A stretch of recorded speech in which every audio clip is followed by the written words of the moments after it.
Hello दोस्तों, नमस्कार। मैं आशुतोष एक बार फिर से स्वागत करता हूं विद्यागिरी परिवार में।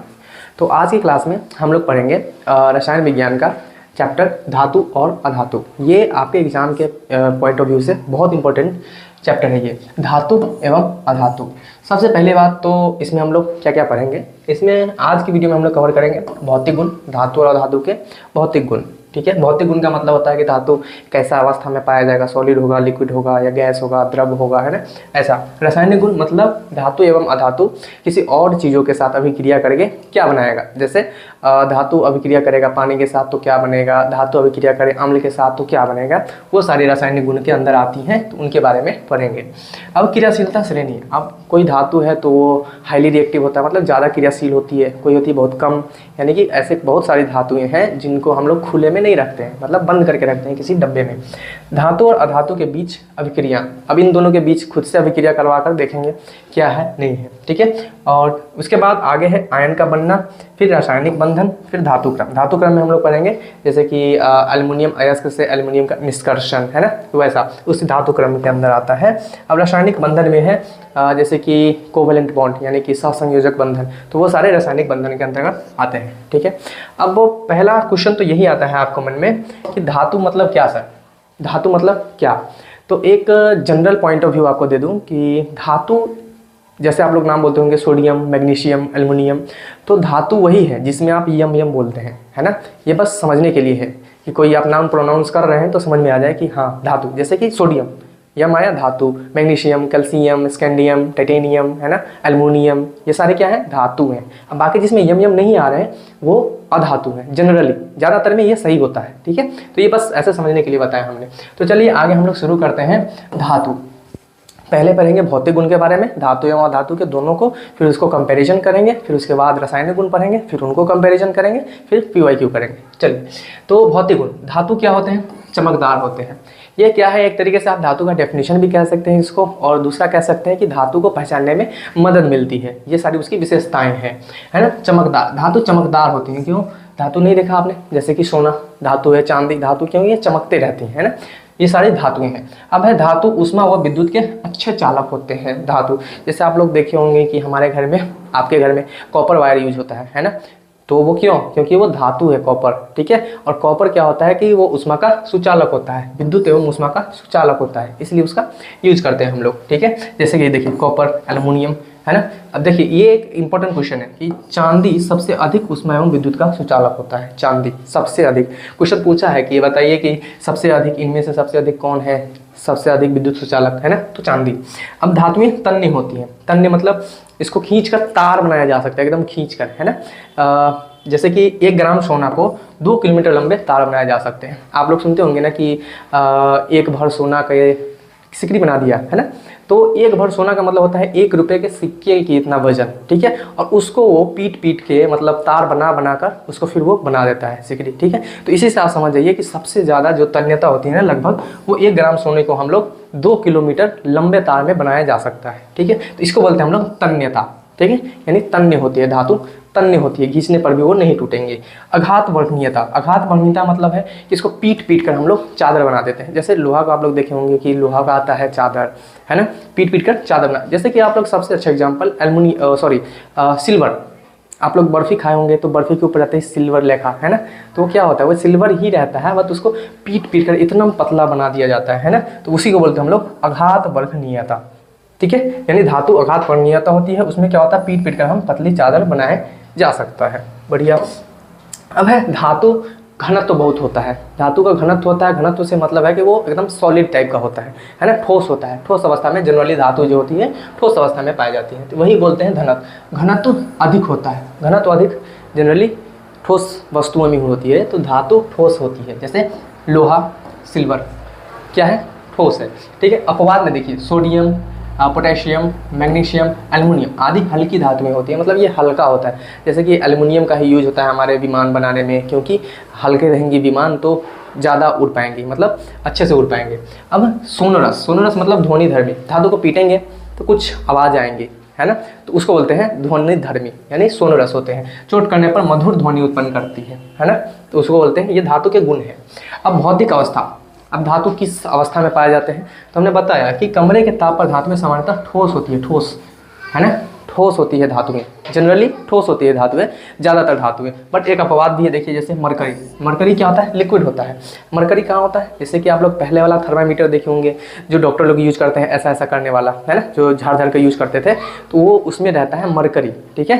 तो वही मरकरी क्या है, लिक्विड अवस्था यानी द्रव अवस्था में पाया जाता है धातु, वो धातु है, ठीक है। ये क्वेश्चन पूछता है कि बताइए ऐसा कौन धातु है जो द्रव अवस्था में पाया जाता है, तो मरकरी है, बढ़िया।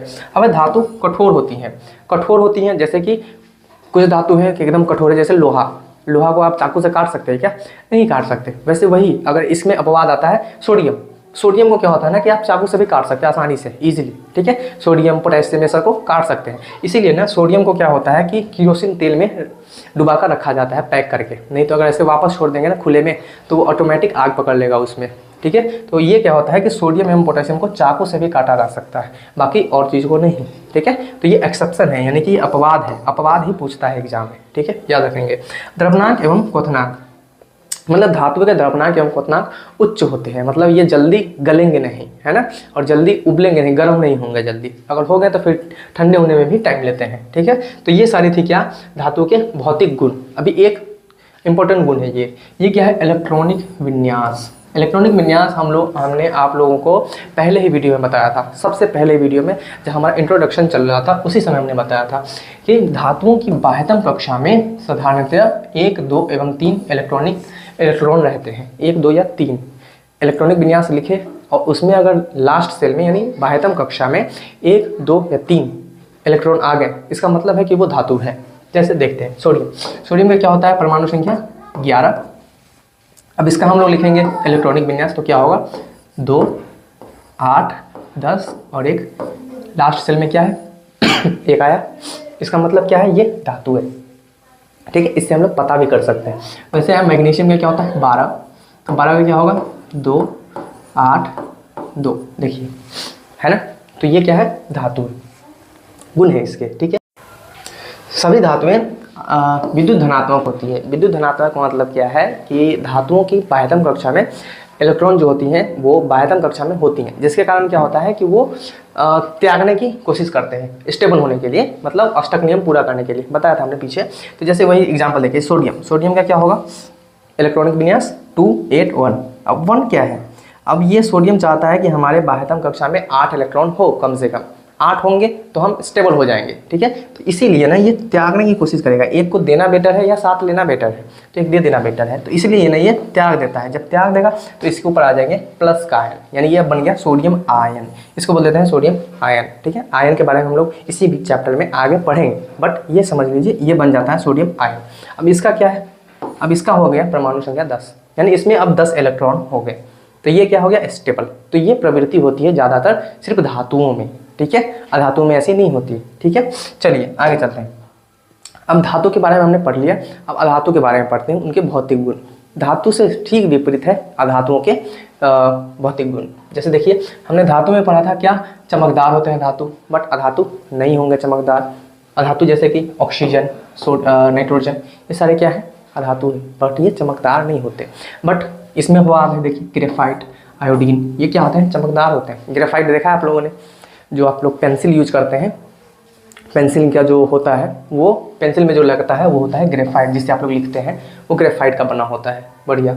अब ऊष्मा एवं विद्युत के चालकता, अब अधातु ऊष्मा एवं विद्युत के चालक नहीं होते, बट धातु थे, धातु है ना, तो ऊष्मा के चालक नहीं होते, जैसे कॉपर और कार्बन और ऑक्सीजन। अब देखिए हमने बताया कि अधातु जो है ऊष्मा और विद्युत के चालक नहीं होते, बट धातु होते हैं, है ना। अब क्या है कि देखिए अधातु नहीं होते हैं, लेकिन उसमें भी एक एक्सेप्शन है, यानी कि अपवाद है। जैसे ग्रेफाइट, ग्रेफाइट क्या है, ये विद्युत के सुचालक हैं। जैसे कि पेंसिल के नोकी से आप पास करेंगे इलेक्ट्रिक करंट तो वो पास हो जाएगा, है ना। तो इससे क्या समझ में आती है कि ग्रेफाइट जो है अधातु है, फिर भी वो विद्युत का सुचालक है, ये पूछता है एग्जाम में।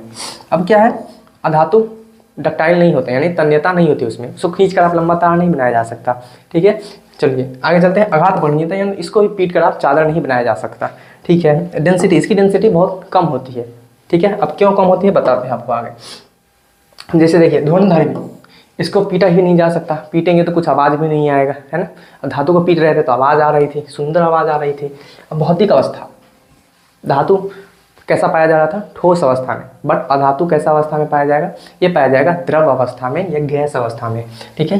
गैस रूप में पाई जाती है, ठोस में भी पाई जाती है बट जनरली गैस के रूप में पाई जाती है, ठीक है। जैसे कि ठोस के रूप में आ गया कार्बन, सल्फर, और गैस के रूप में आ गया ऑक्सीजन, नाइट्रोजन, ठीक है।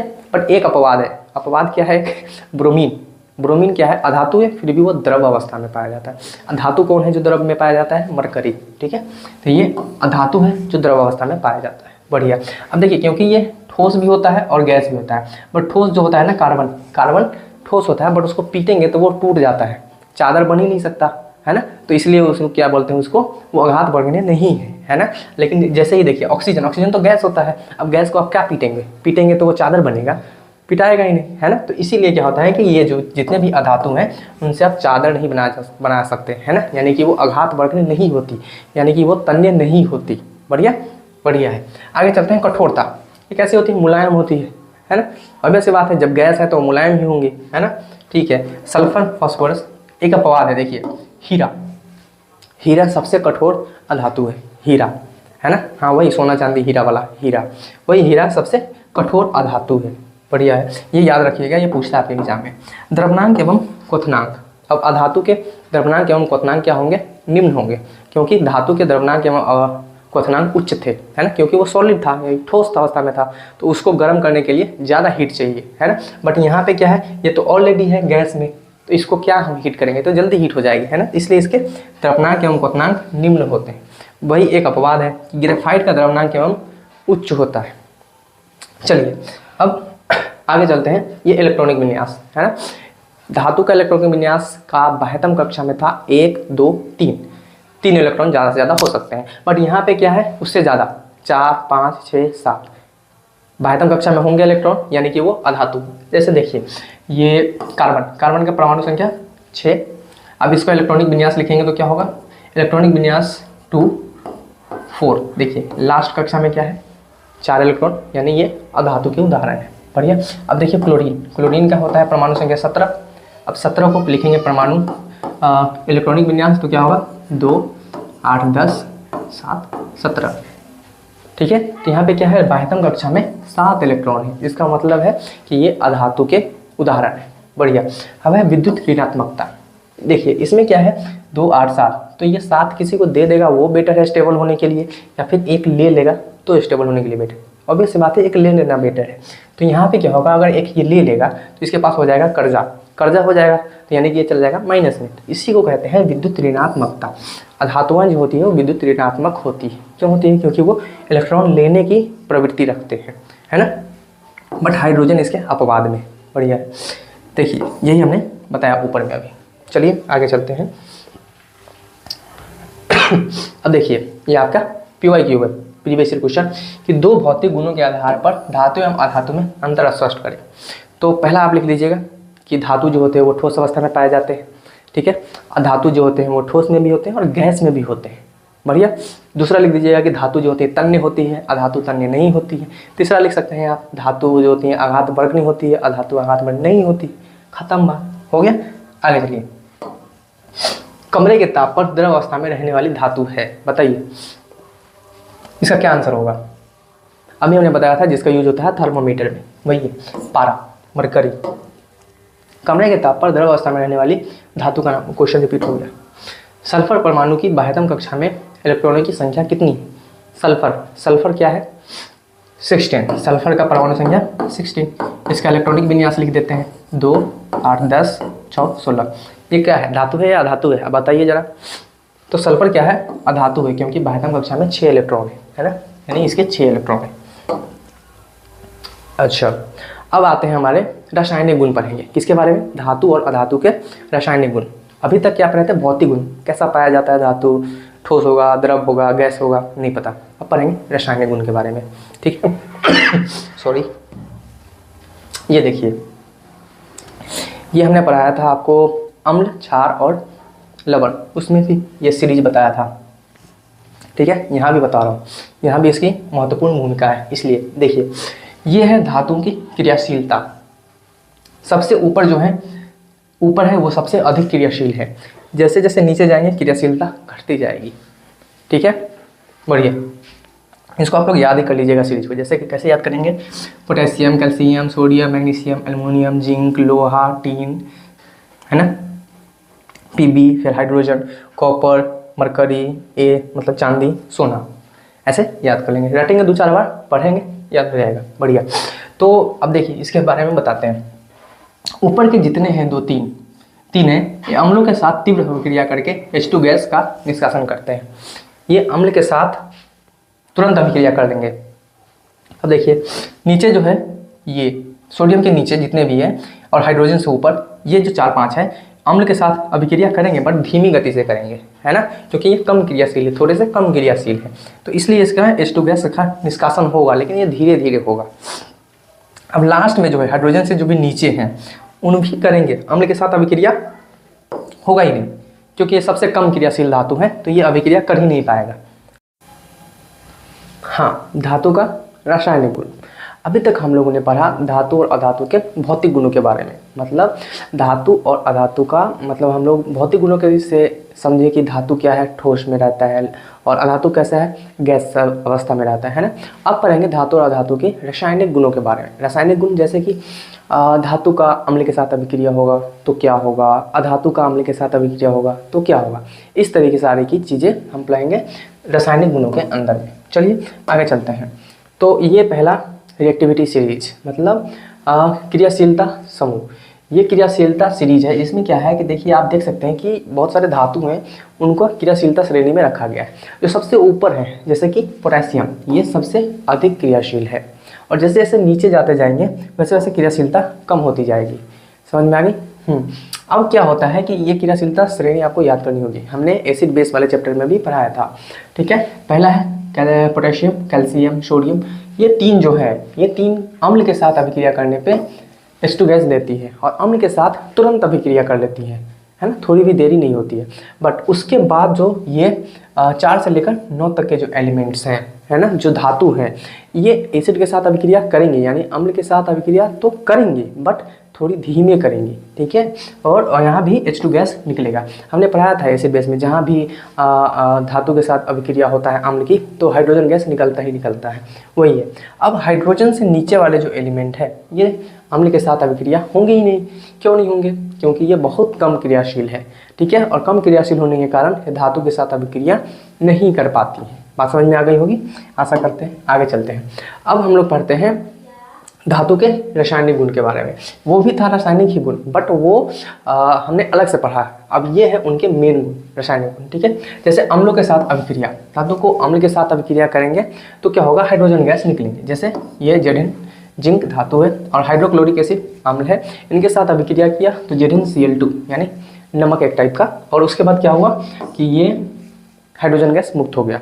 तो ये एक A to Z अभिक्रिया है कि धातु के साथ कभी भी अम्ल की अभिक्रिया होगी तो हाइड्रोजन गैस निकलेगी ही निकलेगी, इसमें कोई नो इफ नो बट है।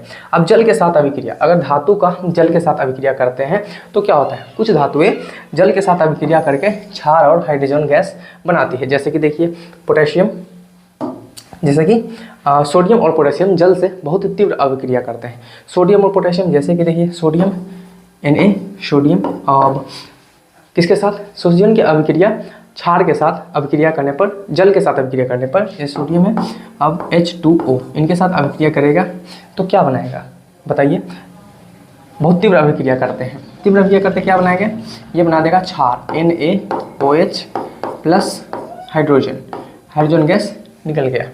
ठीक है, तो ये ऐसे तीव्र अभिक्रिया करती है। वैसे ही मैग्नीशियम केवल गर्म जल के साथ अभिक्रिया करती है, मैग्नीशियम Mg प्लस H2O, तो ये क्या बनाएगा, इसको गर्म करेंगे तो गर्म का साइन ऐसे दे देते हैं, और गर्म करने पे क्या होता है MgOH whole twice plus H2 gas बाहर निकलेंगे। तो बैलेंस करने के लिए हमको यहाँ पे कुछ लिखना पड़ेगा। क्या लिखना पड़ेगा आप बताएंगे ज़रा, यहाँ पे लिखना पड़ेंगे 2। ठीक है, ये बैलेंस इक्वेशन। तो इस तरीके की अभिक्रिया होती है। चलिए आगे चलते हैं। अब ऑक्सीजन के साथ अभिक्रिया करने पे धातुएं क्या करती हैं, ऑक्सीजन के साथ अभिक्रिया करके धातुएं मेटल ऑक्साइड बनाती हैं। मेटल ऑक्साइड यानी धात्विक ऑक्साइड बनाती हैं। अब देखिए धात्विक ऑक्साइड प्रायः क्षारीय होते हैं, हमने पढ़ाया था अम्ल भाष में, धातु के ऑक्साइड क्षारीय होते हैं, बट अधातु के ऑक्साइड अम्लीय होते हैं, ठीक है। अधातु अम्लीय, अधातु अम्लीय, धातु के ऑक्साइड क्षारीय। बात समझ में आ गई? ऐसे रिलेट करके याद रखेंगे। अब देखिए धातु की जब भी अभिक्रिया होगी ऑक्सीजन के साथ, ये oxide, sodium oxide, sodium oxide बना दिया, बढ़िया। अब है लवण के साथ अभिक्रिया, लवण के विलयन के साथ अभिक्रिया। लवण बताया था हमने अम्ल क्षार और लवण वाले चैप्टर में, लवण किसको कहते हैं? अधिक क्रियाशील धातु कम क्रियाशील धातु के लवण विलयन से उसको विस्थापित कर देती है। ये एक तरीके का विस्थापन अभिक्रिया है। विस्थापन अभिक्रिया हमने जब पढ़ा था रासायनिक अभिक्रियाओं के बारे में, तो उसमें ये इक्वेशन आपको याद होंगे, है ना। जैसे कि ये आयरन के साथ कॉपर सल्फेट की अभिक्रिया होती है। चूँकि ये आयरन कॉपर से ज़्यादा क्रियाशील है, क्रियाशीलता श्रेणी में कॉपर से ऊपर है आयरन, तो इसलिए क्या होगा ना, ये आयरन कॉपर को हटा देगा, है ना, और अपनी जगह खुद इसके साथ आ जाएगा। तो ये बना दिया फेरस सल्फेट और प्लस कॉपर। तो ये एक तरह की विस्थापन अभिक्रिया होती है। बढ़िया, आगे चलते हैं। हाँ, एक क्वेश्चन पूछता है आपके एग्जाम में कि द्विधर्मी ऑक्साइड किसे कहते हैं? द्विधर्मी ऑक्साइड, जैसे कि अभी हमने देखा धातु के ऑक्साइड, धातु के ऑक्साइड कैसा था? क्षारीय व्यवहार कर रहा था। वैसे ही अधातु का ऑक्साइड पढ़ेंगे आगे, तो उसमें क्या होगा, वो अम्लीय व्यवहार करेगा। तो एक आता है द्विधर्मी ऑक्साइड। द्विधर्मी मतलब दोनों का काम कर रहा है, ठीक है, दोनों ऑक्साइड बनाते हैं। जैसे देखिए धातुओं के ऑक्साइड प्रायः क्षारीय होते हैं, परंतु कुछ धातुओं के ऑक्साइड क्षारीय तथा अम्लीय दोनों होते हैं, ठीक है। ये मतलब मिक्सचर है, मिश्र धातु जैसा, आगे भी पढ़ेंगे मिश्र धातु। तो उनके अम्लीय दोनों गुण प्रकट करते हैं, इसलिए उन धातु के ऑक्साइड को द्विधर्मी ऑक्साइड कहते हैं। बात समझ आ गई? जैसे Al2O3 ये द्विधर्मी ऑक्साइड का उदाहरण है, और जिंक ऑक्साइड ये भी द्विधर्मी ऑक्साइड का उदाहरण है। बढ़िया है। अब ये देखिए अधातु। अब अधातु के रासायनिक गुण के बारे में पढ़ेंगे। अब अधातु को भी अम्ल के साथ अभिक्रिया करते हैं, देखते हैं क्या होता है। अधातु अम्लों के साथ अभिक्रिया नहीं करते क्योंकि वे हाइड्रोजन गैस विस्थापित नहीं कर पाते। अधातु अम्ल के साथ अभिक्रिया करता ही नहीं, बात खत्म, यहीं पे खत्म। अब जल के साथ अभिक्रिया अधातु करेगा क्या? जल के साथ भी नहीं करता, ठीक है। चलिए आगे चलते हैं। ऑक्सीजन के साथ अभिक्रिया, अधातु ऑक्सीजन के साथ अभिक्रिया करेगा, क्या बनाएगा? अम्लीय ऑक्साइड बनाएगा, इसको बोलेंगे कार्बन डाइऑक्साइड, है ना, अम्लीय ऑक्साइड बनाएगा। अधातु जैसे भी अभिक्रिया करेगा ऑक्सीजन के साथ, तो ये बना देगा ऑक्साइड। जैसे धातु का ऑक्साइड बन रहा था, वैसे ही अधातु का ऑक्साइड बन रहा है। अब ये देखिए एक आपका प्रीवियस ईयर एग्जाम का क्वेश्चन है ये, धातुओं के भौतिक एवं रासायनिक गुणों का उल्लेख करें। ये 5 नंबर का क्वेश्चन है। तो इसमें आप क्या करेंगे ना, दोनों धातु, एक इधर लिखेंगे, सॉरी इधर लिखेंगे धातु, ठीक है, और इधर लिखेंगे अधातु। बढ़िया, धातु और अधातु लिख देंगे, कॉलम बना देंगे। इधर लिख देंगे ऊपर में, इससे पहले लिख देंगे हम लोग भौतिक गुण। पहले भौतिक गुण लिखेंगे, भौतिक गुण के आधार पर अंतर लिख देंगे, ठीक है। यहाँ पे लिख देंगे जैसे कि पहला में धातु क्या होती है, तन्य होती हैं, और दूसरा में लिखेंगे धातु क्या होती है, आघात वर्धनी होती है ना, आघात वर्धन होती है ना। और इसमें लिखेंगे तन्य नहीं होती है, तन्य नहीं होती है ना, तन्य नहीं होती है। ये पहला नंबर में आ जाएगा, है ना। तो इस तरीके से हम लोग 5 से 6 लिख देंगे ये भौतिक गुण के आधार पर। फिर वैसे ही कॉलम बनाएंगे और यहाँ पे लिखेंगे रासायनिक गुण, और उसको ऐसे लिख देंगे दोनों में अंतर। तो इस तरीके से बनाएंगे तो आपको नंबर मिलेंगे। बढ़िया, चलिए आगे चलते हैं। निम्नांकित में से किस धातु को केरोसिन में डुबाकर रखते हैं? ठीक है, अब जैसे कि देखिए जो भी क्रियाशीलता श्रेणी में सबसे ऊपर है, जैसे अभी दिखाते हैं आपको, क्रियाशीलता श्रेणी में सबसे ऊपर है। सबसे ऊपर कौन था? देखिए पोटेशियम, कैल्शियम, सोडियम, ये सारी धातुएं क्या है ना, खुली अवस्था में रखेंगे तो आपस में अपने आप जल जाएंगे। जैसे ही ऑक्सीजन के साथ अभिक्रिया कर रहा था ना, तो क्या बना रहा था, धातु के ऑक्साइड बना रहे थे।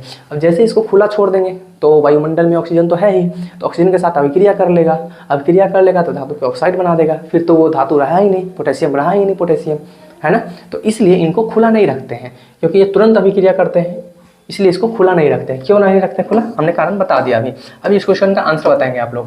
निम्नलिखित में से कौन से धातु को केरोसिन में डुबा कर रखते हैं? सबसे अधिक क्रियाशील में कौन है, बताइए जरा।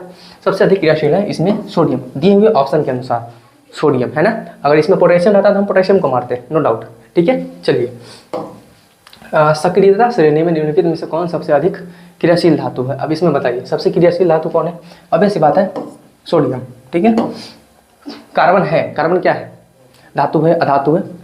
कार्बन है ना एक अधातु है, क्योंकि हमने बताया था कि जो भी धातु होंगे उसके लास्ट में लगभग यम आते हैं। सारे धातु में नहीं, बट जनरली ज़्यादातर धातु में जितना आप लोगों को पढ़ना है उसके लास्ट में यम आते हैं। जैसे मैग्नीशियम, एल्युमिनियम, कैल्शियम, सोडियम, ये सारे क्या है? धातु। अब ये क्या है? कार्बन। कार्बन क्या है? अधातु है। बढ़िया।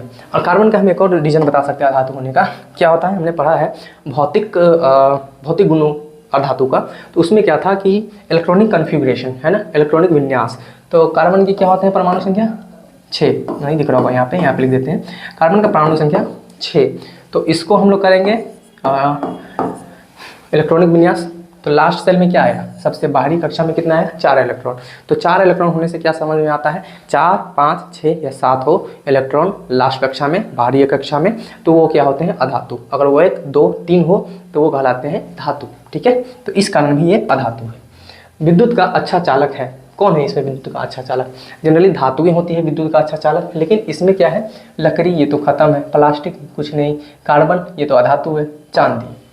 चांदी धातु है, वो विद्युत का अच्छा चालक होगा। अब रासायनिक गुणधर्म के आधार पर धातुओं और अधातुओं के विभेद व्यक्त कीजिए। देखिए 2 + 3 5 नंबर का क्वेश्चन, समझ में आया ना? तो इसमें सिर्फ रासायनिक गुण लिखने हैं। रासायनिक गुण लिखने हैं, पूरा पेज भर देना है एक रासायनिक गुण के अंदर में। कितना हमने लिखाया है? लगभग 7 या 8 है ना, सारे को।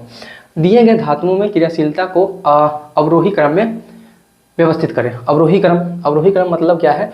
पहले सबसे अधिक क्रियाशील, फिर धीरे धीरे धीरे धीरे कम क्रियाशीलता में आता जाएगा। जैसे इसमें देखिए सबसे अधिक क्रियाशील कौन होगा? पहले होगा पोटेशियम। ये क्रियाशील है किससे? सोडियम। ठीक है, उसके बाद कैल्शियम पहले आएगा, फिर सोडियम आएगा। पोटेशियम, कैल्शियम, सोडियम, फिर क्या है? मैग्नीशियम, फिर क्या है? आयरन, फिर क्या है? जिंक। तो इस तरीके से लिख देंगे। ये क्या है? क्रियाशीलता श्रेणी में। बढ़िया। निम्नलिखित में से किस धातु को चाकू से आसानी से काटा जा सकता है? हाँ, तो इसमें है सोडियम। ऊपर के जितने भी क्रियाशील धातु हैं उनको हम जो 3 थे, पोटेशियम, कैल्शियम, सोडियम, इनको हम चाकू से काट सकते हैं आसानी से। बाकी सारे धातु कठोर होते हैं। निम्नलिखित में से कौन विद्युत का सुचालक है? कौन विद्युत का सुचालक है? यहाँ पे लिखा है ऑप्शन में, शायद आप लोगों को नहीं दिख रहा होगा। यहाँ पे है सल्फर, यहाँ पे है क्लोरीन, यहाँ पे आयोडीन, यहाँ पे है ग्रेफाइट। तो कौन विद्युत का सुचालक होता है? ये अपवाद वाला क्वेश्चन है। ग्रेफाइट विद्युत का सुचालक होता है, अधातु होते हुए भी। अब है धातु अधातु के बीच अभिक्रियाएं। धातु और अधातु के बीच अभिक्रिया। ठीक है, अभी तक हमने पढ़ा धातु और अधातु के भौतिक गुण और रासायनिक गुणों के बारे में, और उनके बेस्ट कुछ प्रीवियस ईयर क्वेश्चन भी किया। अब पढ़ते हैं धातु और अधातु को दोनों के बीच अभिक्रिया करवाएंगे तो होगा क्या होगा देखते हैं। अधातु और अधातु परस्पर अभिक्रिया करके सहसंयोजक यौगिक बनाते हैं। आगे हम पढ़ाएंगे रासायनिक बंधन, तो उसमें पढ़ाएंगे सहसंयोजक बंधन और एक होता है आयनिक बंधन, है ना। तो उन दोनों को पढ़ाएंगे। तो अभी जस्ट ये समझ लीजिए कि अधातु और अधातु परस्पर अभिक्रिया करके सहसंयोजक यौगिक बनाते हैं। जहाँ भी सहसंयोजक बंधन बनेंगे वहाँ समझ लीजिएगा कि वो 2 अधातु मिलकर ही बना रहे हैं। बात समझ में आ गई? सहसंयोजक यौगिक हमेशा 2 अधातु मिलकर ही बनाते हैं। बात समझ में आ गई? वही बात है। अब क्या है? धातु और अधातु परस्पर अभिक्रिया करके सामान्यतः आयनिक यौगिक बनाते हैं। अच्छा, अब जब भी कभी धातु और अधातु आपस में अभिक्रिया करेंगे तो वो कौन सा बंधन बनाएगा? वो बनाएगा आयनिक बॉन्ड, है ना, आयनिक बंधन। और आयनिक बंधन से कोई भी चीज़ अगर बनता है, कोई भी मॉलिक्यूल बनता है, कोई भी अणु बनता है, उसको बोल देते हैं आयनिक यौगिक। ठीक है, अगर वही सहसंयोजक बंधन का यूज करके अगर कोई यौगिक बनता है, कोई अणु बनता है, उसको बोल देंगे सहसंयोजक यौगिक। आगे हम लोग पढ़ेंगे तो उसमें डिटेल में पढ़ेंगे। धातु और धातु परस्पर अभिक्रिया नहीं करते हैं, खत्म। वहाँ पे क्या था? अधातु और अधातु अभिक्रिया करते हैं और सहसंयोजक यौगिक बनाते हैं। यहाँ पे धातु और धातु अभिक्रिया करता ही है, खत्म। वो उतना ही था समझने के लिए। अब है आयन का बनना। आयन क्या होता है? हमने फर्स्ट क्लास में ही पढ़ाया था इलेक्ट्रॉन, प्रोटॉन, न्यूट्रॉन के बारे में, है ना, जब हमारा फर्स्ट क्लास चल रहा था डेमो का उसी समय। तो अगर आप नहीं देखे हैं तो उसको एक बार देखिएगा, कुछ समझ में आएंगे आयन के बारे में। और यहाँ पे भी हम बता रहे हैं धातु अधातु के बारे में, आयन। तो आयन का बनना, आयन क्या होता है? हमने पढ़ाया था अभी जस्ट आयन। जैसे कि सोडियम है, सोडियम की परमाणु संख्या क्या है? 11 है।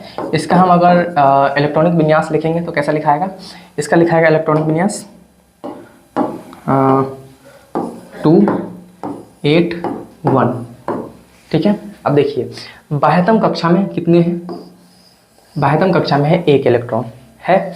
हाँ, अब हर कोई अपने जीवन में चाहता है कि हम स्टेबल हो जाए, बढ़िया से मस्त कमाए खाएं, इनकम आए, स्टेबल हो जाए, है ना। वैसे लाइक सोडियम भी चाहता है कि हम भी क्यों पीछे रहें, हम भी रहेंगे स्टेबल, हम भी होंगे स्टेबल। तो सोडियम को स्टेबल या भी कोई भी एलिमेंट को स्टेबल होने के लिए उसके लास्ट कक्षा में, उसके बाह्यतम कक्षा में कम से कम 8 इलेक्ट्रॉन होने चाहिए। ठीक है, ये किसने दिया, ये न्यूलैंड्स ने दिया, अष्टक नियम। ठीक है, तो उसके अनुसार क्या होता है कि 8 जो है इलेक्ट्रॉन होने चाहिए, हो गए। तो 8 इलेक्ट्रॉन होंगे तभी ये स्टेबल होगा। अब देखिए या तो क्या करे, ये 1 इलेक्ट्रॉन दे दे किसी को, ठीक है, मतलब त्याग दे, छोड़ दे 1 इलेक्ट्रॉन को, है ना, या तो फिर ये 7 इलेक्ट्रॉन ले ले किसी से, है ना, तो ही इसके लास्ट में 8 इलेक्ट्रॉन होंगे। तो आप बताइए इसमें अगर 7 किसी से कर्जा लेना अच्छा है या 1 किसी को दे देना बेटर है? तो 1 दे देना बेटर है ना, कोई दुख भी नहीं होगा। तो ये क्या करता है ना कि 1 दे देता है, 1 दे देगा तो क्या बचेगा, इसके पास बचेगा 2 और 8। अब देखिए लास्ट कक्षा में 8 इलेक्ट्रॉन हो गए तो ये हो गया स्टेबल। बट यहाँ पे क्या है कि 1 इलेक्ट्रॉन दे दिया किसी को, दे दिया, तो देने से क्या हो गया कि इसके ऊपर आ जाएंगे एक पॉजिटिव का साइन, कोरोना पॉजिटिव जैसा, है ना, इसके अंदर घुस गया परमाणु, पॉजिटिव जैसा हो गया, है ना। तो ऐसा ही ये पॉजिटिव का साइन आ जाएगा, क्यों, क्योंकि इसने किसी को कुछ दे दिया। बात समझ में आ गई। तो अब ये जो प्लस वाला आया, अब इसको हम बोलेंगे सोडियम आयन, इसको बोलेंगे सोडियम, इसको सिर्फ बोलेंगे सोडियम, इसको बोलेंगे सोडियम आयन। बात समझ में आ गई अंतर। हाँ, तो इसको बोलेंगे सोडियम आयन। इसी तरह से हर एलिमेंट्स में होती है, हर तत्व में होते हैं। अब डेफिनेशन देख लेते हैं कि क्या है। जब कोई परमाणु इलेक्ट्रॉन खो देता है या प्राप्त कर लेता है, प्राप्त कौन करेगा, धातुएं जनरली प्राप्त कर लेती हैं, जैसे कि क्लोरीन। क्लोरीन क्या होगा, देखिए क्लोरीन 17 का क्या है 2, 8 और 7। इसके देखिए बाह्यतम कक्षा में, सबसे बाहरी कक्षा में 7 इलेक्ट्रॉन है, तो 1 ले लेना बेटर है। तो ये 1 ले लेगा तो क्या होगा ना, क्लोरीन के ऊपर आ जाएंगे माइनस का साइन, क्योंकि इस पर कर्जा हो गया, क्योंकि 1 ले लिया इसने, है ना, तो माइनस का साइन आ जाएगा। तो अब इसका इलेक्ट्रॉनिक विन्यास क्या हो जाएगा 2, 8, 8 लियो, हो गया। तो इसको बोलेंगे क्या होता है कि ये प्राप्त कर लिया, और ये इसने क्या किया, खो दिया, इलेक्ट्रॉन खो दिया। खोने के बाद आवेशित कण बन जाता है, इसे आवेशित कण को आयन कहते हैं। इसको बोल देंगे क्लोरीन आयन, इसको बोल देंगे सोडियम आयन। डिफरेंस समझ में आ गई, ठीक है। अब देखिए आयन 2 प्रकार के होते हैं, हमने ऊपर ही पढ़ा दिया, जैसे कि धनायन।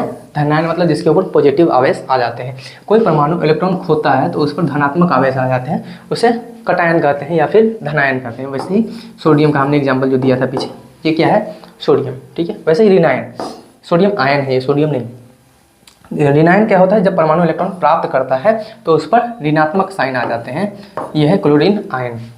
बढ़िया, चलिए आयन क्यों बनते हैं, हाँ क्यों बनते हैं आयन, इसका आंसर आप लोग देंगे, क्योंकि जैसे ही हमने आयन पढ़ा उस समय बताया है क्यों देते हैं आयन। क्योंकि किसी भी एलिमेंट को स्टेबल होना है। अब स्टेबल होने के लिए क्या करे, वो स्टेबल होने के 2 तरीके हैं। पहला तो है कि वो आयन बना ले, आयन बन जाए, और दूसरा क्या है कि वो किसी के साथ मिल जाए, है ना, किसी के साथ मिलकर अणु बना ले। 2 ही तरीके हैं स्टेबल होने के किसी भी तत्व को, ठीक है। तो क्या करता है कि या तो आयन बना लेगा खुद में, या तो फिर अणु बना लेगा खुद में, ठीक है। तो इसलिए ये एक तरीका है कि आयन बनता है। आयन क्यों बनता है, क्योंकि वो स्टेबल होना चाहता है। कोई भी एलिमेंट, कोई भी तत्व अपने आप में अपने बाह्यतम कक्षा में 8 इलेक्ट्रॉन पुराना चाहता है, 8 इलेक्ट्रॉन पूरा करना चाहता है, इसलिए वो आयन बनाते हैं। बात समझ में आ गई। चलिए आगे चलते हैं। धातु और अधातु में आयन का बनना। आयन तो हमने पढ़ लिया, आयन होते क्या हैं, कितने टाइप के होते हैं। अब धातु और अधातु के बारे में पढ़ेंगे कि धातु और अधातु में आयन कैसे बनते हैं। जैसे देखिए धातु सामान्यतः इलेक्ट्रॉन खोते हैं, इसलिए वो धनायन बनाते हैं। हमने पढ़ाया था सोडियम। सोडियम क्या है, धातु। धातु क्या होता है, 1, 2 और 3 इलेक्ट्रॉन होते हैं जनरली धातु के इलेक्ट्रॉनिक विन्यास में। देखिए sodium plus, calcium 2, magnesium 2 plus. इसका मतलब है मैग्नीशियम। जैसे देखिए मैग्नीशियम की क्या होता है, परमाणु संख्या 12। अब 12 का इलेक्ट्रॉनिक विन्यास क्या होगा, 2, 8, 10 और 2, 12। आप लोग बताइए कि इसके बाह्यतम कक्षा में कितने इलेक्ट्रॉन हैं। बाह्यतम कक्षा में कितने इलेक्ट्रॉन हैं, 2 इलेक्ट्रॉन हैं। तो 8 कम से कम होने चाहिए, तभी वो स्टेबल है। तो 2 इलेक्ट्रॉन दे देना बेटर है किसी को, या 6 इलेक्ट्रॉन लेना बेटर है। तो 2 इलेक्ट्रॉन दे देना बेटर है ना। तो दे देगा, ये दे देगा तो क्या हो जाएगा, ये बन जाएगा मैग्नीशियम। 2 इलेक्ट्रॉन दिया है इसलिए 2 प्लस। अब इसका इलेक्ट्रॉनिक विन्यास क्या हो जाएगा, 2 8। अधातु, अब अधातु क्या होता है, सामान्यतः इलेक्ट्रॉन खोकर रिनायन बनते हैं, इलेक्ट्रॉन खोकर नहीं, इलेक्ट्रॉन प्राप्त कर कर, ठीक है। अब जैसे कि हमने पीछे ही बताया, चलो क्लोरीन का बताया पीछे, आगे बता देते हैं ऑक्सीजन। ऑक्सीजन क्या है, ऑक्सीजन की परमाणु संख्या 6 है। अब 6 को इलेक्ट्रॉनिक विन्यास क्या होगा, इलेक्ट्रॉनिक विन्यास होगा 2 4 6 हो गया, सॉरी 6 नहीं 8 होता है, 6 तो कार्बन का होता है ना, तो 8 का क्या होगा, 8 का होगा 2 और 6, 8 हो गए। अब इसके देखिए बाह्यतम कक्षा में कितने इलेक्ट्रॉन हैं, सबसे बाह्यतम कक्षा में है 6 इलेक्ट्रॉन है। अब इसको बताइए कि ये 6 किसी को दे दे वो अच्छा है, ये 2 लेकर अपना अष्टक नियम पूरा ले वो अच्छा है। तो अब ऐसी बात है कि ये 2 ले लेगा तो इसके ऊपर क्या हो जाएगा, कर्जा हो जाएंगे यानी निगेटिव, तो इसलिए क्या हो जाएगा, वो हो जाएगा 2-, इसको बोलेंगे ऑक्सीजन आयन। बात समझ में आ गई, बढ़िया है। चलिए आगे चलते हैं। ये देख रहे हैं एकदम, आप लोगों का डेट भी आ गया है, पता है आप लोगों को, है ना, तो इसलिए जमकर तैयारी कीजिए। अब परमाणु और आयन के बीच अंतर, ये आपके एग्जाम में पूछा गया था, तो हमने ये अंतर लिख कर लाया है, आप इसको हूबहू चाहे तो छाप सकते हैं, ठीक है। जैसे क्या है, परमाणु वह कण है जो वैद्युत रूप से उदासीन होता है, न्यूट्रल होता है, न धनायन है न ऋणायन है। अब ये क्या होता है, ये होता है आवेशित, इस पे धनायन या ऋणायन होते हैं। परमाणु प्रोटॉन और इलेक्ट्रॉन की संख्या समान होती है। इसमें क्या होता है, इलेक्ट्रॉन खोने या पाने के कारण आयन में प्रोटॉन और इलेक्ट्रॉन की संख्या समान नहीं होते हैं। चलिए बढ़िया है। कोई आवेश नहीं होता है, इस पे आवेश होता है धनात्मक ऋणात्मक। कई बार अस्थिर होते हैं क्योंकि बाहरी कक्षा पूरा नहीं होता है। हाँ, परमाणु अस्थिर होते हैं तभी तो वो अस्थिर होने के लिए आयन बनते हैं, है ना, इसीलिए तो ये अंतर है। बढ़िया, कुछ क्वेश्चन है, ऐसे तत्व जो इलेक्ट्रॉन को त्याग कर धनात्मक आयन बनाते हैं कहे जाते हैं। बताइए कौन है जो इलेक्ट्रॉन को त्याग रहा था, कौन इलेक्ट्रॉन को त्याग रहा था, इलेक्ट्रॉन को त्यागता है धन बनता है धातु। चलिए रासायनिक बंधन, हाँ ये आपके इस चैप्टर का इम्पोर्टेंट टॉपिक है, ये रासायनिक बंधन। अब रासायनिक बंधन क्यों जरूरत पड़ी, है ना, इस बंधन बनाने की क्यों ज़रूरत पड़ी। बंधन बनाने की ज़रूरत इसलिए पड़ी, जैसे हमने पीछे आयन बताया था उसी में पढ़ाया कि तत्वों को स्टेबल होना है। स्टेबल होने के लिए उसके बाह्यतम कक्षा में 8 इलेक्ट्रॉन होने हैं। 8 इलेक्ट्रॉन करने के लिए या तो वो आयन बना ले या तो वो बॉन्ड बना ले, किसी के साथ जुड़ जाए, अणु बना ले, है ना, या यौगिक बना ले, ठीक है। तो वो जब आयन बन गया तो आयन तो हमने पढ़ लिया, अब पढ़ रहे हैं कि अगर वो आयन ना बनाकर किसी के साथ जुड़ जा रहा है तब वो बनाता है रासायनिक बंधन। बात समझ में आ गई। आयन ना बनाकर वो चाहता कि नहीं हम आयन नहीं बनाए तो क्या करेंगे, कैसे स्टेबल होंगे, तो वो किसी और के साथ जुड़ जाता है और अपना कुछ साझा करता है या फिर दे देता है या ले लेता है, तो वो बना देते हैं रासायनिक बंधन। बात समझ में आ गई, ठीक है। पढ़ते हैं इसी को। जब 2 या अधिक परमाणु स्थिर बनने के लिए एक दूसरे से जुड़ते हैं तो उनके बीच जो आकर्षण बल बनता है उसे रासायनिक बंधन कहते हैं। ये डेफिनेशन है, रासायनिक बंधन किसे कहते हैं, ठीक है। अब रासायनिक बंधन के 2 प्रकार होते हैं, जैसे इलेक्ट्रॉन का स्थानांतरण, इलेक्ट्रॉन को देगा और कोई और ले लेगा, ठीक है। अब दूसरा क्या है, संयोजी इलेक्ट्रॉन का साझा करना। एक होता है कि आप जैसे बिजनेस में ही देखते होंगे कि हम लोग करते हैं पार्टनर वाला बिजनेस, तो पार्टनर वाला में क्या होता है कि हम भी कुछ पैसा देंगे, वो भी कुछ पैसा देगा, दोनों को मिला कर एक बढ़िया सा बिजनेस बनाएंगे और उसमें जो भी प्रॉफिट आएगा दोनों आदमी लेंगे, है ना। तो वैसे को बोलते हैं साझा बोलते हैं ना। तो इलेक्ट्रॉन भी मतलब तत्व भी एक दूसरे में साझा कर लेते हैं, तो वो साझा करने को बोल देंगे हम लोग इलेक्ट्रॉन साझा करके। अब ये क्या होता है, इलेक्ट्रॉन स्थानांतरण मतलब मेरे पास पैसा है, हमने कुछ कंपनी में लगा दिया, अब कंपनी को प्रॉफिट होगा तो हमको भी खुद हो जाएगा, जैसे कि शेयर मार्केट चलता है अभी वैसा। तो ये इलेक्ट्रॉन का स्थानांतरण होता है। बढ़िया, चलिए आगे चलते हैं। अब इनके बारे में पढ़ेंगे। आयनिक बंधन या वैद्युत सहसंयोजन बंधन, ये हमने 2 पढ़ा ना। इलेक्ट्रॉन का स्थानांतरण होने से जो बंधन बनता है उसको बोल देते हैं हम लोग आयनिक बंधन, ठीक है। क्या बोलते हैं, आयनिक बंधन।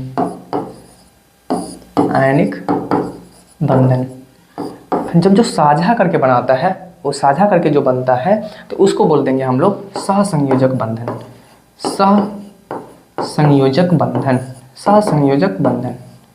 बात समझ में आ गई, ये डिफरेंस है दोनों में, ठीक है। चलिए आगे चलते हैं। आयनिक बंधन किसे कहते हैं? एक परमाणु दूसरे परमाणु में एक या अधिक इलेक्ट्रॉनों का स्थानांतरण करके अपना अष्टक को पूरा करके फलस्वरूप बनने वाले बंधन को रासायनिक बंधन यानी आयनिक बंधन कहते हैं। बात समझ में आ गई? हाँ, जैसे कि हमने बताया था। अब इसमें क्या होता है, जैसे कि NaCl, अभी बताते हैं क्यों होता है। यह बंधन सामान्यतः धातु और अधातु के बीच में धनायन और ऋणायन आयनों के आकर्षण से बनता है। आप लोग पढ़े होंगे कि चुंबक एक दूसरे को खींचता है, पॉजिटिव निगेटिव के दूसरे को खींचता है, तो इसी कारण जैसे कि देखिए Na क्या होता है, 8 इलेक्ट्रॉन मतलब इसमें होता है पॉजिटिव चार्ज आयन बनाने के लिए। अब क्लोरीन पे क्या होता है, एक होता है निगेटिव चार्ज। अब देखिए ये क्या है, ये किसी को दे दिया, ये क्या किसी से ले लिया। अब क्या करता है ना कि ये दोनों ही आपस में ले लेते हैं, है ना। तो ये क्या होगा, ये दोनों एक साथ जुड़ जाएंगे, NaCl। जैसे आप लोग पढ़े होंगे सामाजिक विज्ञान में कि पहले चलता था बार्ट सिस्टम। बार्ट सिस्टम में क्या होता था कि हमारे पास मान लीजिए कि गेहूं है, हमको चाहिए बिस्किट, तो हम जाएंगे दुकान पर, उसको दे देंगे गेहूं और उसके बदले हम ले आएंगे बिस्किट। इसको बोलते थे बार्ट सिस्टम, जब तक करेंसी नहीं आई थी, पैसा नहीं आया था तब तक। तो सेम वैसा ही इधर हो रहा है। इसके पास है एक ज़्यादा इलेक्ट्रॉन, है ना। जैसे सोडियम का क्या है, जैसे देखिए 2 8 1, ठीक है। अब ये क्या है, क्लोरीन का क्या है 2 8 7। अब देखिए इसको चाहिए कि या तो हमको 7 इलेक्ट्रॉन मिल जाए तो हम स्टेबल हो जाएंगे, इसको चाहिए कि हमको 1 इलेक्ट्रॉन मिल जाए तो हम स्टेबल हो जाएंगे। तो ये क्या करता है ना कि ये 1 इलेक्ट्रॉन दे ही देता है। क्यों दे देगा, क्योंकि इसको देना आसान है, लेना मुश्किल है ना। तो इसलिए 1 इलेक्ट्रॉन इसको दे देगा। जब ये 1 इलेक्ट्रॉन दे दिया तो इस पर हो जाएगा पॉजिटिव चार्ज Na+। जब ये 1 इलेक्ट्रॉन ले लेगा तो इस पर हो जाएगा निगेटिव चार्ज हो जाएगा। अब ये देखिए एक पॉजिटिव एक निगेटिव, दोनों अब जुड़ जाएंगे दोनों, तो क्या हो जाएंगे NaCl। तो यही है एक तरीके का बार्ट सिस्टम, हमने बताने की कोशिश की आपको, बार्ट सिस्टम, है ना। तो वैसा ही काम करता है हमारा ये आयनिक बंधन, है ना, आयनिक बॉन्ड। बात समझ में आ गई? ये हमने बस ऐसे ही लिखा है, आप लोग लिखेंगे तो यहीं तक लिखेंगे बस एग्जाम्पल, ठीक है। तो ऐसे ही ये सारा है, MgCl2 BaCl2। अब जैसे एक Cl2 वाला बता देते हैं आप लोगों को, क्या है Cl2, MgCl2 मैग्नीशियम का क्या है 12 होता है। 12 में क्या होगा 2 8 10 और 2 12। बाह्यतम कक्षा में कितने हैं, 2 इलेक्ट्रॉन है। अच्छा एक क्या है Cl, क्लोरीन के बाह्यतम कक्षा में कितने इलेक्ट्रॉन है, 1 इलेक्ट्रॉन है। बट यहाँ पे क्या है Cl2 है, 2 है, तो यानी बाह्यतम कक्षा में कितने होंगे यहाँ पे, तो इसको 1 इलेक्ट्रॉन चाहिए, सॉरी रुकिए अभी। हाँ, अब ये क्या है, देखिए इसको है कि ये तो 2 इलेक्ट्रॉन दे दे या फिर 6 इलेक्ट्रॉन ले ले, तो इसको देना बेटर है। तो ये 2 इलेक्ट्रॉन दे देगा तो इस पर क्या आ जाएंगे, 2 आ जाएंगे पॉजिटिव आ जाएंगे। बट क्लोरीन तो 1 ही इलेक्ट्रॉन लेगा ना, एक क्लोरीन तो 1 ही इलेक्ट्रॉन ले पाएगा, क्योंकि इसमें 1 ही इलेक्ट्रॉन की कमी है ना। तो हमको तो इसके साथ बंधन बनाना है, तो क्या करेगा ना कि इसके साथ 2 लगा देगा, लो तब क्लोरीन 2 हो गए। उस एक को चाहिए 1 इलेक्ट्रॉन तो 2 को चाहिए 2 इलेक्ट्रॉन। अब ये दोनों एक साथ जुड़ जाएंगे, तो ये क्या कहलाएंगे MgCl2। अब ये बंधन बनाने से दोनों को फायदे हैं, है ना, क्योंकि ये अपना इलेक्ट्रॉन देकर खुद से स्टेबल हो जा रहा है और ये लेकर स्टेबल हो जा रहा है, यानी दोनों अपने आप में स्टेबल हो जा रहे हैं। बात समझ में आ गई? हाँ, तो इस तरीके से बनती है आयनिक बंधन। अब पढ़ेंगे हम लोग सहसंयोजक बंधन यानी कोवैलेंट बॉन्ड। बहुत नाम सुने होंगे, कन्फ्यूजन भी रहता है इन दोनों में। आज एकदम क्लियर साफ एकदम, जब 2 परमाणु आपस में इलेक्ट्रॉन को साझा करके अपना अष्टक पूरा करते हैं, साझा करके, ट्रांसफर नहीं करना है, देना नहीं है किसी को ना, साझेदारी करनी है। हम भी रहेंगे तुम भी रहेगा ना, अलग नहीं जाना है, साझा ही रहना, साथ ही रहना है। इनके बीच रासायनिक बंधन को सहसंयोजक बंधन कहते हैं। जैसे हमने बताया था कि 2 पार्टनर मिलकर एक बिजनेस बनाते हैं, दोनों अपने में कुछ शेयर डालते हैं, प्रॉफिट होता है तो लेते हैं, है ना। तो वैसा ही यहाँ बंधन है। अब क्या होता है, ये बंधन सामान्यतः अधातु के बीच इलेक्ट्रॉनों को साझा करने से बनता है। ये पॉइंट आप लोग याद रखेंगे एकदम, ये अंतर करने में बहुत महत्वपूर्ण भूमिका निभाएगी। जैसे इसमें क्या था, आयनिक बंधन किसके बीच बनता है, धातु और अधातु के बीच बनता है जनरली। बट सहसंयोजक बंधन किसके बीच बनता है, सिर्फ अधातुओं के बीच बनता है। क्यों? क्योंकि हमने तो देखा था कि धातु आपस में मिलकर, 2 धातु मिलकर कोई बंधन बनाते ही नहीं है, 2 धातु आपस में कोई अभिक्रिया करते ही नहीं है ना। तो क्या होगा, बस यही 2 बंधन इसलिए बनते हैं। अब इस बंधन का एग्जाम्पल है CH4 C2H6। आप लोग पढ़े होंगे इसको, CH4 को क्या नाम है, मीथेन, है ना। चलिए आगे हम लोग पढ़ेंगे कार्बन एवं उसके यौगिक, तो उसमें हम लोग पढ़ेंगे, ठीक है। अब ये देखिए सहसंयोजक बंधन तो हमने पढ़ लिया। अब सहसंयोजक बंधन कितने प्रकार के होते हैं वो देख लेते हैं, है ना। आयनिक यौगिक आयनिक बंधन का कोई प्रकार नहीं है, बट सहसंयोजक बंधन का प्रकार है। जैसे बताते हैं आपको अभी, CH4 इसमें क्या है, कार्बन है और हाइड्रोजन 4 है हाइड्रोजन, ठीक है।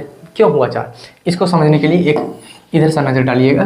कार्बन क्या होता है, परमाणु संख्या 6, इसको बनाएंगे 2 4, देखिए उसको अष्टक पूरा करनी है, तो अष्टक पूरा करने के लिए क्या करेगा, 4 इलेक्ट्रॉन ले ले या 4 इलेक्ट्रॉन दे दे, यानी कि ये तो बीच में फंस गया ना, नदी के बीच धार में, इधर जाए या इधर जाए कुछ पता नहीं है ना। तो ये क्या करता है ना, साझा ही कर लेता है, लो न देंगे न लेंगे, पार्टनर बना लेगा किसी को, ठीक है। तो ये क्या करता है, जैसे कि देखिए कार्बन है और हाइड्रोजन का क्या होता है, एक ही होता है परमाणु संख्या, तो उसका विन्यास भी एक ही है। जब छोटे हैं हाइड्रोजन और हीलियम के लिए लागू होता है कि लास्ट सेल में कम से कम 2 इलेक्ट्रॉन हो जाए तो वो स्टेबल हो जाते हैं, मतलब द्विक नियम, ठीक है। तो इसमें 2 इलेक्ट्रॉन चाहिए हाइड्रोजन को, मतलब 1 इलेक्ट्रॉन चाहिए और इसके चाहिए 4 इलेक्ट्रॉन। तो ये ना 4 के साथ 4 हाइड्रोजन के साथ साझा कर लेगा, जैसे कार्बन और इसके साथ मिल जाएंगे इधर से 1 हाइड्रोजन, इधर से 1 हाइड्रोजन, इधर से 1 हाइड्रोजन, इधर से 1 हाइड्रोजन। बात समझ में आ गई, ठीक है। तो इसमें क्या होता है, देखिए बाह्यतम कक्षा में कितने थे, 4 इलेक्ट्रॉन थे कार्बन के। आपको मैं कलर चेंज करके बताता हूँ। ये देखिए यहाँ पे ये कार्बन का ये कार्बन का है पर इलेक्ट्रॉन, ठीक है। अब हाइड्रोजन का इलेक्ट्रॉन देखिए, हाइड्रोजन इधर से हाइड्रोजन भी दे दिया इसको और साझा कर लिया, दोनों साझा कर लिया। समझ में आ गई बात। तो यानी कि ये बंधन बना लिया, सहसंयोजक बंधन। अब छूटेंगे तो सारे स्टेबल अनस्टेबल हो जाएंगे। अभी क्या साथ में है तो ये दोनों स्टेबल है, चारों स्टेबल है, 5 एक साथ में। बट यहाँ पे क्या है, जैसे ही हटेगा वो अनस्टेबल हो जाएगा, मतलब वो अपनी स्थिरता खो देंगे। तो इसलिए सहसंयोजक बंधन इस तरीके से बनता है, साझा करके इलेक्ट्रॉनों का। अब ये 3 प्रकार के होते हैं। पहला covalent bond, single covalent bond, single bond बनाएंगे। दूसरा क्या होता है कि द्विक बंधन बॉन्ड, डबल बॉन्ड बनाएंगे। डबल बॉन्ड समझाएंगे हम लोग क्या होता है। त्रिक बंधन, ट्रिपल बॉन्ड बनाएंगे। इसको हम लोग आगे समझते हैं क्या होता है। तो चलिए अब पढ़ते हैं सिंगल कोवेलेंट बॉन्ड, मतलब एकल सहसंयोजक बंधन। इसमें क्या होगा, सिंगल बॉन्ड बनाएंगे। सिंगल बॉन्ड का मतलब 1 इलेक्ट्रॉन, मतलब 2 ही आदमी होंगे 2, और दोनों 1-1 रुपया लगाएंगे, इन द सेंस ऐसा, ठीक है। तो दोनों 1-1 रुपया लगाएंगे तो मिलाकर कितने हो जाएंगे, 2, ठीक है। बट लगाया दोनों ने एक ही की, तो इसलिए बोलेंगे सिंगल बॉन्ड, ठीक है, यानी एकल सहसंयोजक बंधन। अब देखिए कैसे, जब 2 परमाणु 1 इलेक्ट्रॉन युग्म यानी एक पेयर मतलब एक जोड़ा साझा करते हैं, तब बनने वाला बंधन एकल सहसंयोजक बंधन बनता है। जैसे H2 क्या है, अणु है ना। ये क्या है, CH4, ये भी एक अणु है। C2H6 ये भी अणु है। H2 ये भी एक अणु है, ठीक है। अब देखिए ये कैसे बनाता है सिंगल बॉन्ड कैसे बनाता है। हाइड्रोजन, इसको चाहिए बाह्यतम सेल में 2 इलेक्ट्रॉन, क्योंकि ये छोटे अणु है। हाइड्रोजन और हीलियम के लिए लागू होता है कि वो 2 इलेक्ट्रॉन होने चाहिए बाह्यतम कक्षा में। अब इसको चाहिए 2 इलेक्ट्रॉन, तो 1 इलेक्ट्रॉन तो इसके पास है, ये रहा 1 इलेक्ट्रॉन, डॉट से हम समझा रहे हैं 1 इलेक्ट्रॉन, है ना। अब दूसरा हाइड्रोजन बनाकर देखते हैं। ये रहा दूसरा हाइड्रोजन और इसका इलेक्ट्रॉन एक ये है, ठीक है। दोनों अनस्टेबल है। अब दोनों चाहता है कि हम स्टेबल हो जाए तो उसके लिए क्या चाहिए कि दोनों के बाह्यतम कक्षा में 2-2 इलेक्ट्रॉन होना चाहिए। अच्छा, अब ये कह रहा है मेरे पास भी एक है, ये कह रहा है मेरे पास भी एक है, तो कह रहा है चलो दोनों एक साथ मिल जाते हैं, है ना, महागठबंधन की सरकार बनाते हैं, है ना। तो ये महागठबंधन बनाएगा। अब महागठबंधन बनाएगा तो क्या होगा, तो एक ऐसी एक पुलिया बन जाएगी, लो पुल बन गया, ठीक है। तो यही एक बॉन्ड बनाना, ये एक ही बॉन्ड बना, एक ही लाइन बनी, तो इसको बोल देते हैं हम लोग सिंगल बॉन्ड, क्योंकि 2 ही इलेक्ट्रॉन साझा कर रहे हैं आपस में और एक ही लाइन बनेगी 2 से, है ना। 2 पिलर से तो एक ही लाइन बनने की ना। अब 2 पिलर है, आपने उस पर 4 लाइन कैसे बना देंगे, संभव ही नहीं। तो वही तो 1-2 इलेक्ट्रॉन साझा हो रहे हैं बट एक ही लाइन से हो रहे हैं, तो इसको हम लोग देख लेते हैं जनरली सिंगल कोवेलेंट बॉन्ड में। सिंगल कोवेलेंट बॉन्ड यानी एकल सहसंयोजक बंधन। अब जैसे इसमें देख लेते हैं CH4 में क्या है, ये है कार्बन को चाहिए 4 इलेक्ट्रॉन, ठीक है। अब 4 इलेक्ट्रॉन कैसे मिलेंगे, तो हाइड्रोजन भी तो है, हाइड्रोजन है 4, देखिए इधर हाइड्रोजन, ठीक है। हाइड्रोजन के पास 1-1 होते हैं, एक इधर लगा दिया, एक इधर। अच्छा, अब कार्बन के पास भी तो होते हैं 4 बाह्यतम कक्षा में, कार्बन के पास भी है 4, ये 4 है। अब क्या करेंगे ना, ये सारे लोग आपस में जुड़ेंगे तभी एक दूसरे से स्टेबल हो पाएंगे। अब जुड़ने के लिए देखिए जुड़ेंगे, जुड़ गया सिंगल बॉन्ड, ये भी जुड़ गया सिंगल ही बॉन्ड है, ये भी जुड़ गया एकल ही बॉन्ड है, एकल बंधन, ये भी जुड़ गया एकल बंधन। तो ये क्या है ना, एकल बंधन का संरचना है। ठीक है, अब एग्जाम्पल ये था, हमने इसको स्ट्रक्चर में ड्रॉ करके बताया, किससे, इलेक्ट्रॉन बिंदु संरचना के हिसाब से। अब आते हैं हम लोग द्विक संयोजक बंधन। इसमें क्या होगा, डबल बॉन्ड बनाएंगे, डबल बॉन्ड बनाएंगे और इसमें 4 इलेक्ट्रॉन एक दूसरे से मिलाकर हो जाएंगे। मतलब 2 इलेक्ट्रॉन एक पार्टनर का, 2 इलेक्ट्रॉन दूसरे पार्टनर का। ठीक है, तो दोनों मिलाकर हो जाएंगे 4 इलेक्ट्रॉन। तो अब बनाएंगे डबल बॉन्ड। जैसे कि देखिए ऑक्सीजन का क्या होता है परमाणु संख्या 8, तो लास्ट सेल में हो जाएंगे 6 इलेक्ट्रॉन। अब उसको चाहिए 2 इलेक्ट्रॉन। अब देखिए खुद में इसके पास है 2 इलेक्ट्रॉन, मतलब 2 इलेक्ट्रॉन इसको और चाहिए, तो इसलिए उसने बाहर निकाल रखा है कि हमको 2 इलेक्ट्रॉन कोई ले लो, नहीं तो 2 इलेक्ट्रॉन कोई दे दो हमको, कोई दे दो। अब क्या होगा कि ये बंधन बनाएगा। इसके एक और ऑक्सीजन है, इसके पास भी है 2 इलेक्ट्रॉन। कहा कि भाई हमको भी चाहिए 4 इलेक्ट्रॉन, हमको भी चाहिए, तभी तो हम स्टेबल हो पाएंगे। तो अब क्या करता है, देखिए दोनों आपस में क्या करेंगे, कहेंगे चलो मिली-जुली सरकार बनाते हैं। अब ये दोनों सरकार बना रहे हैं, देखिए सरकार बना दिए सरकार। यहाँ पे क्या हो गया, 4 इलेक्ट्रॉन साझा हो गए, तो ये बना दिए डबल बॉन्ड। देखिए सिंगल और सिंगल मिलाकर डबल बॉन्ड बना दिए। इसी को बोलते हैं हम लोग द्विक सहसंयोजक बंधन। बात समझ में आ गई, पॉइंट क्लियर है। इसी तरह से ये भी बनते हैं, ये भी बनते हैं। जैसे कि CO2 कैसे बनते हैं, तो ये कार्बन है, कार्बन को चाहिए 4 इलेक्ट्रॉन, ऑक्सीजन को चाहिए भी 4 इलेक्ट्रॉन, तो ये बन गया CO2। ठीक है, चलिए अब आगे चलते हैं। त्रिक सहसंयोजक बंधन, यहाँ पे बनेंगे 3 बॉन्ड बनेंगे। ठीक है, जब ये देखिए नाइट्रोजन, ठीक है, C2H2, इसमें क्या था, 3 इलेक्ट्रॉन युग्म साझा करते हैं, 3 पेयर होते हैं। जैसे N2 नाइट्रोजन, 1 2 3 क्यों लिखा, नाइट्रोजन के होते हैं कितने परमाणु संख्या बताइए, नाइट्रोजन के परमाणु संख्या कितने होते हैं बताइए जरा। हाँ आप लोग बताएंगे, hydrogen, helium, lithium, beryllium, boron, carbon, nitrogen 7। तो नाइट्रोजन की परमाणु संख्या 7। अब 7 का इलेक्ट्रॉनिक विन्यास 2 के बाद क्या हो जाएगा 5। अब इसको चाहिए 8, बाह्यतम कक्षा में 8 इलेक्ट्रॉन चाहिए। तो 8 होने के लिए क्या करें, यहाँ पे होने चाहिए कि इसको 3 इलेक्ट्रॉन चाहिए। तो 3 इलेक्ट्रॉन कौन देगा, या तो फिर किसी से ले ले, आयन बना ले, या तो फिर क्या होगा किसी के साथ बंधन कर ले, यानी जुड़ जाए। तो ये बंधन बना रहा है, तो बंधन बना रहा है। तो देखिए अब दूसरा नाइट्रोजन भी है, दूसरा नाइट्रोजन आया, ये इसके पास भी 3 है, ये भी जा रहा है कि हम भी बंधन बनाए, हम भी स्टेबल हो जाए। तो ये भी अब स्टेबल होने के लाइन में है। अब दोनों स्टेबल होने के लिए आपस में जुड़ गए, चलो भाई जुड़ गए तो ये 3 लाइन बन गई, है ना, मजबूत लाइन बन गई। तो ये क्या हो गई, ये हो गई ट्रिपल बॉन्ड बोलते हैं इसको, मतलब त्रिक सहसंयोजक बंधन, यानी 3 बंधन बन गए। और 3 बंधन बनने के बाद इसमें कितने इलेक्ट्रॉन साझा हो गए, 3 इसके 6, मतलब 3 जोड़ा, यानी टोटल 6 इलेक्ट्रॉन साझा हो गए आपस में। समझ में आ गई बात, ऐसे ही बनते हैं C2H2। चलिए अब कुछ PYQ देख लेते हैं। हाइड्रोजन के 2 परमाणुओं के बीच कितने आबंध होते हैं, हाइड्रोजन एक इलेक्ट्रॉनिक विन्यास है, तो उसको बनाने हैं कितने, 2 होने चाहिए, तो सिंगल बॉन्ड बनेंगे, सिंपल सी बात है। ऑक्सीजन 2 परमाणु के बीच कितने आबंध पाए जाते हैं, अभी हमने बताया कितने, 2 आबंध। निम्न में से कौन सहसंयोजक यौगिक है, सहसंयोजक यौगिक है बताइए।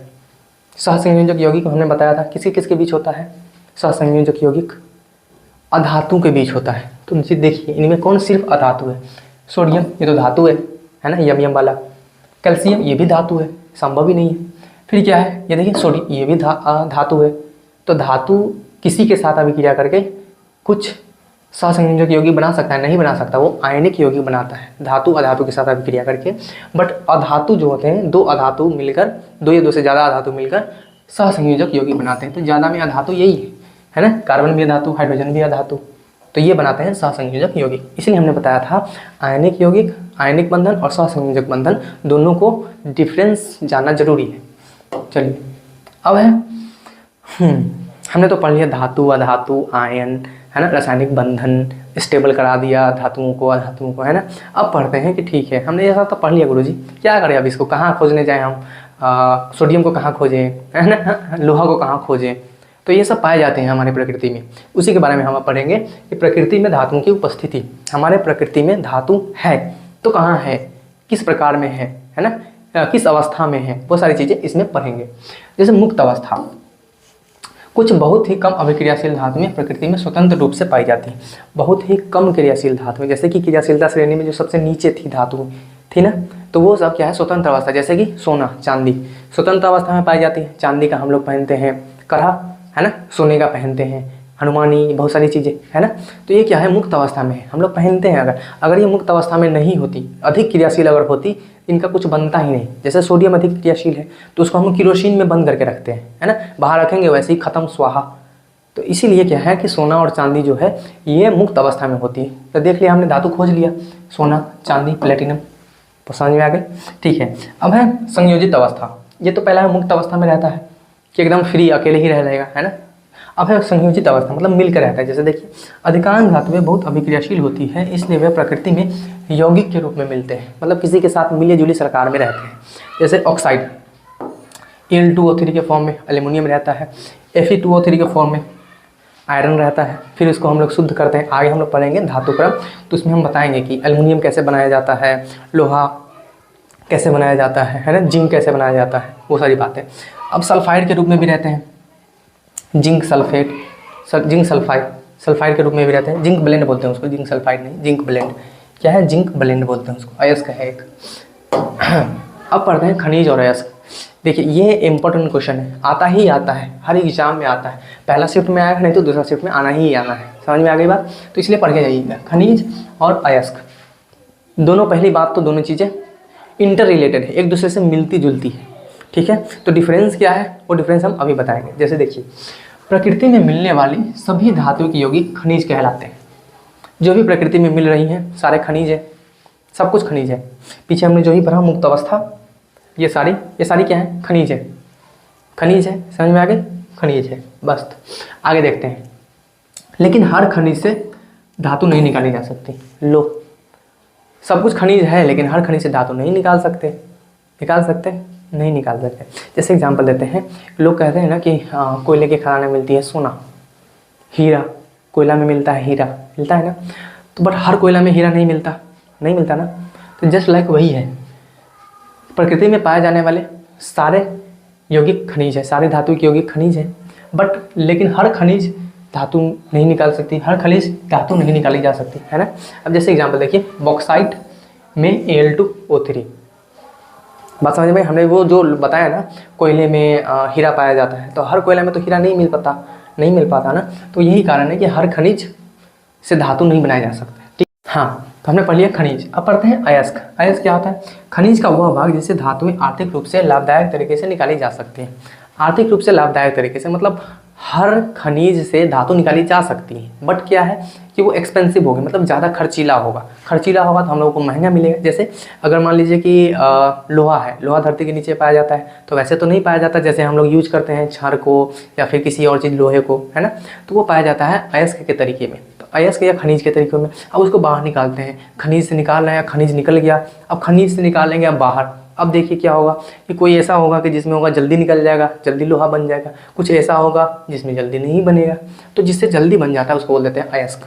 अब इसको हम लोग साइंटिफिक मतलब किताबी भाषा में पढ़ते हैं, उसको क्या बोलते हैं। जैसे देखिए, खनिज का वह भाग जिससे धातुएं आर्थिक रूप से एवं लाभदायक तरीके से निकाली जा सके, उसे अयस्क कहते हैं। अब देखिए कन्फ्यूजन ये हो रहा है कि सर खनिज से भी धातु निकाल सकते हैं, अयस्क से भी निकाल सकते हैं, दोनों में अंतर हुआ क्या हुआ अंतर। तो इसको आप ना एक डायग्राम से समझिए। जैसे अयस्क और यस्क, ये है अयस्क, इसको हम बंद कर देते हैं एक बॉक्स में। ये अयस्क है, बात समझ में आ गई। अब एक बनाते हैं हम लोग, एक बड़ा बॉक्स बनाते हैं, ये है खनिज, ठीक है, ये है खनिज। अब बात समझ में आ गई। जितने भी हर अयस्क खनिज है लेकिन हर खनिज अयस्क नहीं, बात समझ में आ गई। जितने भी खनिज है, खनिज के अंदर है अयस्क, टोटली अंदर है, एकदम अंदर में ही है। तो मतलब जितने भी खनिज है वो अयस्क है, बट जो अयस्क है वो सारे खनिज नहीं है, कुछ तो है बट सारे नहीं है, क्योंकि ये अयस्क जो है वो आधा ही पार्ट है। इस डायग्राम को देखकर आप समझ सकते हैं खनिज और अयस्क में अंतर। समझ में आ रही है बात। हाँ, तो ये एक मेन अंतर है। देखिए अब जैसे कि हेमाटाइट लोहे का अयस्क है, गैलेना शीशा का अयस्क है। आगे हम लोग पढ़ेंगे निकालना कैसे निकलता है। अयस्क क्या है, क्या है अयस्क? अभी हमने बताया खनिज का वह भाग जिसे आर्थिक रूप से लाभदायक तरीके से हम निकाली जा सके, धातु निकाली जा सके, धातु प्राप्त की जा सके, उसे अयस्क कहते हैं। और ये भी एक लिख देंगे, हर खनिज अयस्क होता है। आप चाहें तो डायग्राम भी बना दीजिए, डायग्राम बना देंगे तो और मतलब सोने पे सुहागा। जब भी अगर पूछे कि खनिज और अयस्क में अंतर बताइए तो ये डायग्राम जरूर बताइएगा। डायग्राम बनाएंगे तो नंबर अच्छा मिलेगा, क्योंकि वो जो चेक करने वाला होगा उनको लगेगा कि नहीं इसका कॉन्सेप्ट एकदम क्लियर है ना। अयस्क क्या है बता दिया हमने। अब देखिए अयस्क में अशुद्धि के रूप में उपस्थित पदार्थ कहलाते हैं, इसको कहते हैं गैंग। गैंग गैंग मतलब वो वाला गैंग नहीं कि हमारा गैंग चलता है उसका गैंग नहीं। ये अयस्क में पाया जाता है अशुद्धि। जैसे कि अयस्क है, अब वैसे तो नहीं जैसे हम लोग छड़ यूज करते हैं वैसा ही धरती में से निकल रहा है, नहीं ऐसा नहीं होता। तो फिर लोहे की फैक्ट्री होती ही नहीं, लोहा इस्पात संयंत्र होता ही नहीं, है ना। तो वो निकलता है अयस्क के रूप में, खनिज के रूप में। फिर खनिज को हम लोग कह देते हैं अयस्क, खनिज को ही बोल देते हैं अयस्क, क्योंकि जो खनिज है उसमें जो आसानी से हम निकाल सकते हैं उससे लोहा, उसको बोल देते हैं अयस्क। बात समझ में आ गई। अब अयस्क है तो अयस्क में कुछ अशुद्धियाँ होंगी, जैसे कि मिट्टी से निकाले तो मिट्टी लगी होंगी, कुछ बालू होंगी, कुछ पानी होंगी, है ना।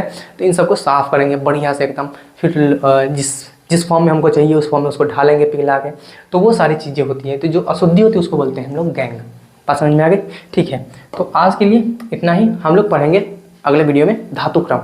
धातु क्रम का मतलब होता है कि हम लोग धातु है तो अयस्क है तो अयस्क से धातु कैसे बनाएंगे। धातु ये जो देख रहे हैं हम लोग कि सर ये लोहा है और ये एल्युमिनियम है, तो एल्युमिनियम क्या ऐसे ही मिलता है हमको? नहीं, ऐसा होते हैं अयस्क के फॉर्म में, खनिज के फॉर्म में हमारे प्रकृति में। अब उसको हम लोग निकालते हैं फैक्ट्रियों में, ठीक है। तो उसको बोलते हैं हम लोग धातु क्रम, ठीक है।